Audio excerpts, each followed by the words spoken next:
ল্যান্ডিংয়ের সময় রানওয়ে থেকে ছিটকে সাগরে পড়ে গেছে হংকং আন্তর্জাতিক বিমানবন্দরের একটি কার্গো বিমান। দুর্ঘটনায় 2 জন গ্রাউন্ড স্টাফ নিহত হয়েছেন, তবে বিমানের 4 জন ক্রু নিরাপদে রক্ষা পেয়েছেন।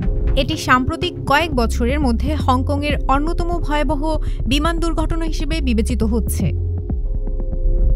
স্থানীয় সময় ভোর ৩:৫০ দুবাই থেকে আসা এমিরেটসের ইকে ৯৭৮৮ নম্বরের বোয়িং ৭৪৭ থেকে ৪৮১ কার্গো বিমান হংকংয়ে অবতরণের চেষ্টা করছিল।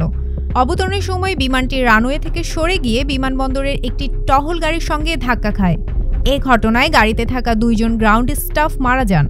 বিমানবন্দরের ফায়ার সার্ভিসের কর্মীরা ঘটনাস্থলে 2 মিনিটের মধ্যে পৌঁছে বিমানের 4 জন ক্রুকে নিরাপদে উদ্ধার করেন। কর্তৃপক্ষ জানিয়েছে, বিমান ও ক্রুরা সুরক্ষিত ছিল এবং বিমানে কোনো পণ্য ছিল না। হংকং আন্তর্জাতিক বিমানবন্দরের অপারেশনস নির্বাহী পরিচালক স্টিভেন ইয়াও জানিয়েছেন, দুর্ঘটনার সময় টহল গাড়িটি রানওয়ের নিরাপত্তা সীমার বাইরে ছিল।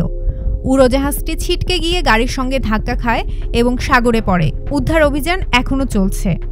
Hong Kong air accident investigation authority সমুদ্র থেকে ফ্লাইট ডাটা রেকর্ডার ও ককপিট ভয়েস রেকর্ডার উদ্ধার করার চেষ্টা চালাচ্ছে।